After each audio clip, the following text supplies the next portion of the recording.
वह इस लोक में नाना प्रकार के संपूर्ण उत्तमोत्तम सुख को भोग अंत में प्राप्त करता है। श्री ब्रह्मा जी कहते हैं, मुनि सत्तम, मैंने तुमसे रुद्र संहिता के अंतर्गत इस युद्ध खंड का वर्णन कर दिया। यह खंड संपूर्ण मनोरथों का फल प्रदान करने वाला है। इस प्रकार मैंने पूरी की रुद्र संहिता का वर्णन किया है। यह भगवान शिव को सदा परम प्रिय है और मुनि भक्त रूप में फल का प्रदान करने वाला है। श्री सूत जी कहते हैं, इस प्रकार शिवागुनामी ब्रह्मपुत्र नारद शंकर के उत्तम यश को तथा शिव शतनाम को सुनकर कृतार्थ हो गए। यो मैंने संपूर्ण चरित्रों के प्रधान तथा कल्याण कारक यह श्री ब्रह्मा और महर्षि नारद का संवाद पूर्ण रूप से कह दिया। अब तुम्हारी ओर क्या सुनने की इच्छा है? रुद्र संहिता का युद्ध खंड संपूर्ण। रुद्र संहिता पूर्ण।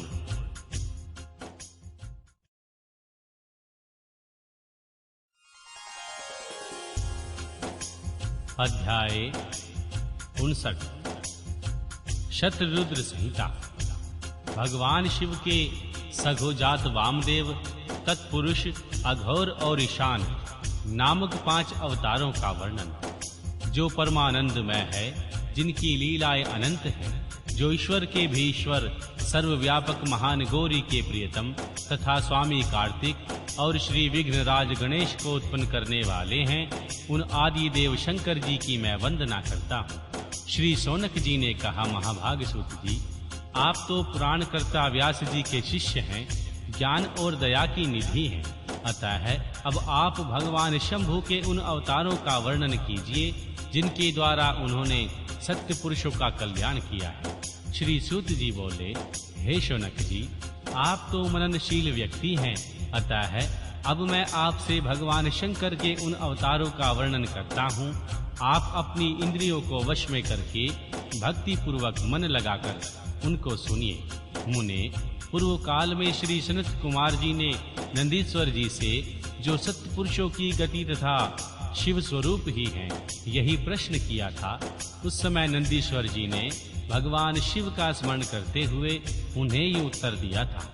नंदीश्वर जी ने कहा था, मुने, ये तो सर्वव्यापी सर्वेश्वर भगवान शिव के कल्प कल्पांतरों में असंख्य अवतार हुए, तथापि इस समय मैं अपनी बुद्धि के अनुसार उनमें कुछ का वर्णन करता हूँ। 19वां कल्प, जो श्वेत लोहित नाम से विख्यात है, उसमें भगवान शंकर का शठोजात नामक अवतार हुआ। वह उनका प्रथम अवतार कहलाता है। उस कल्प में जब श्री ब्रह्मा पार ब्रह्मा का ध्यान कर रहे थे, उसी समय श्वेत और लोहित वर्ण वाला शिखाधारी कुमार उत्पन्न हुआ। उसे देखकर श्री ब्रह्मा ने मन ही मन विचार किया। जब उन्हें यह ज्ञात हो गया वह पुरुष ब्रह्म रूपी परमेश्वर है, तब उन्होंने अंजलि बांधकर उनकी वंदना की। फिर जब भुवनेश्वर श्री ब्रह्मा को पता चला कि यह सजोजात कुमार भगवान शिव ही है, तब उन्हें महान हर्ष हुआ। वे अपनी सद्बुद्धि से बारंबार पार ब्रह्मा का चिंतन करने लगे। श्री ब्रह्मा जी ध्यान कर ही रहे थे, वहां श्वेत वर्ण वाले 4 यशस्वी कुमार प्रकट हुए। वे परमोत्कृष्ट ज्ञान संपन्न तथा पार ब्रह्मा के स्वरूप थे। उनके नाम थे सुनंद, नंदन, विश्वनंद और उपनंदन। ये सब के सब महात्मा थे और श्री ब्रह्मा जी के शिष्य हुए। इनमें वह ब्रह्मलोक व्याप्त हो गया। तदन अंतर परम प्रसन्न होकर श्री ब्रह्मा को ज्ञान तथा सृष्टि रचना की शक्ति प्रदान की। वह सजोजात नामक पहला अवतार हुआ। तदन अंतर रक्त नाम से प्रसिद्ध 20वां कल्प आया। उस कल्प में श्री ब्रह्मा जी ने रक्त वर्ण का शरीर धारण किया। उसी समय उसमें एक पुत्र प्रकट हुआ। उनके शरीर पर लाल रंग की माला और लाल ही वस्त्र शोभा पा रहे थे। उनके नेत्र भी लाल थे और वह आभूषण भी लाल ही था। उस महान आत्मबल से संपन्न कुमार को देखकर श्री ब्रह्मा जी ध्यानस्थ हो गए। जब उन्हें ज्ञात हो गया कि ये वामदेव शिव जी हैं, तब उन्होंने हाथ जोड़कर कुमार को प्रणाम किया। तत्पश्चात उनके विरजा, विवाह, विशोक और विश्वभावन नाम के 4 पुत्र उत्पन्न हुए, जो सभी लाल वस्त्र धारण किए हुए थे। तब वामदेव रूपधारी परमेश्वर शंभु ने परम प्रसन्न हो श्री ब्रह्मा को ज्ञान तथा सृष्टि रचना की शक्ति प्रदान की। यह वामदेव नामक दूसरा अवतार हुआ। इसके बाद 21वां कल्प आया जो पीतवासा नाम से कहा जाता है। उस कल्प में महाभाग पीतास्वरधारी हुए। जब वे पुत्र की कामना से ध्यान कर रहे थे, उस समय एक महान तेजस्वी कुमार उत्पन्न हुआ। उस प्रौढ़ कुमार की भुजाएं विशाल थी और उसके शरीर पर पीतांबर झिलमिला रहा था। यह ध्यानमग्न हो बालक को देखकर श्री ब्रह्मा जी ने अपनी बुद्धि के बल से उसे तत्पुरुष शिव समझा। तब उन्होंने ध्यान युक्त चित्त से लोकों द्वारा नमस्कृत श्री महादेव जी शंकरी गायत्री का जाप करके उन्हें नमस्कार किया। इससे महादेव जी प्रसन्न हो गए। तत्पश्चात उनके पार्श्वभाग से पीत वस्त्रधारी दिव्य कुमार प्रकट हुए। वे सब के सब योग मार्ग में प्रवर्तक हुए। यह तत्पुरुष तीसरा अवतार हुआ। तत्पश्चात स्वयंभू श्री ब्रह्मा पीतांबर वर्ण नामक कल्प के बीत जाने पर पुनः दूसरा कल्प व्रत प्रावृत हुआ। उनका नाम शिव था। एक वर्ण की दशा में 1 सहस्त्र दिव्य वर्ष व्यतीत हो गए। तब श्री ब्रह्मा जी प्रजाओं की सृष्टि करने की इच्छा से दुखी होकर विचार करने लगे। उस समय महान तेजस्वी श्री ब्रह्मा के समक्ष एक कुमार उत्पन्न हुआ।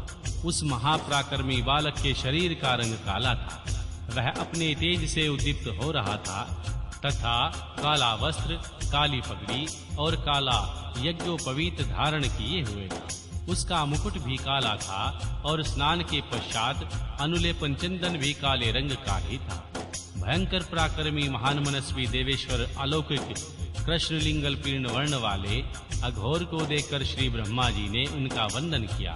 तत्पश्चात श्री ब्रह्मा जी उन भक्त वत्सल अविनाशी अघोर को ब्रह्म रूप समझकर इष्ट वचनों द्वारा उनकी स्तुति करने लगे। तब उनके पार्श्वभाग में कृष्ण वर्ण वाले तथा काले रंग का अनुलेप धारण किया 4 महान मनस्वी कुमार उत्पन्न हुए। वे सब के संपरम तेजस्वी अव्यक्त नामा तथा शिव सरीखे रूप वाले थे। उनके नाम थे कृष्ण, कृष्णशिख, कृष्णस्य और कृष्ण कृष्णधक। इस प्रकार उत्पन्न होकर इन महात्माओं ने श्री ब्रह्मा जी की सृष्टि रचाने के निमित्त महान अद्भुत घोर नामक योग का प्रचार किया। यह अघोर नामक चौथा अवतार हुआ। मुनीश्वरों, तदंतर श्री ब्रह्मा जी का दूसरा कल्प आरंभ हुआ।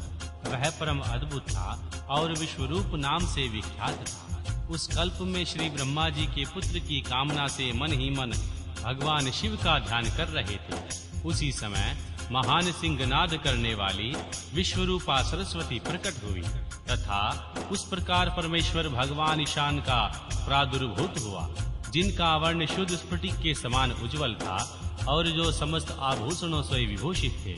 उन अजन्मा, सर्वव्यापी, सर्व अंतर्यामी, सब कुछ प्रदान करने वाले, सर्व स्वरूप, सुंदर रूप वाले तथा अरूप ईशान को देखकर श्री ब्रह्मा जी ने उन्हें प्रणाम किया।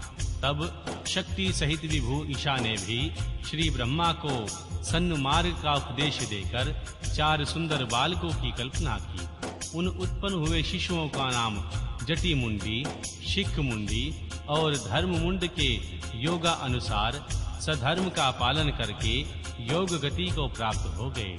यह ईशान नामक 5वां अवतार हुआ। सर्वज्ञ श्री सनत कुमार जी, इस प्रकार मैंने जगत की हित कामना से सजोजात आदि अवतारों का प्रकाट्य संक्षेप में वर्णन किया।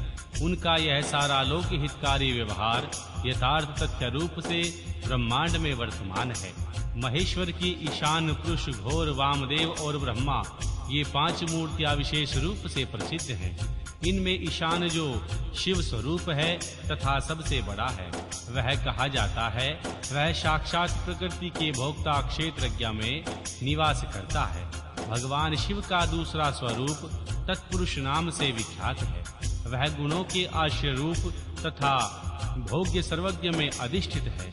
पिनाकधारी भगवान शंकर जो अघोर नामक तीसरा स्वरूप है, वह धर्म के लिए अंगों सहित बुद्धि तत्व का विस्तार करके अंदर विराजमान रहता है। वामदेव नाम वाला भगवान शंकर का चौथा स्वरूप अहंकार का अधिष्ठान है तथा अनेकों प्रकार का कार्य करता है। विचारशील बुद्धिमानों का कथन है कि भगवान शंकर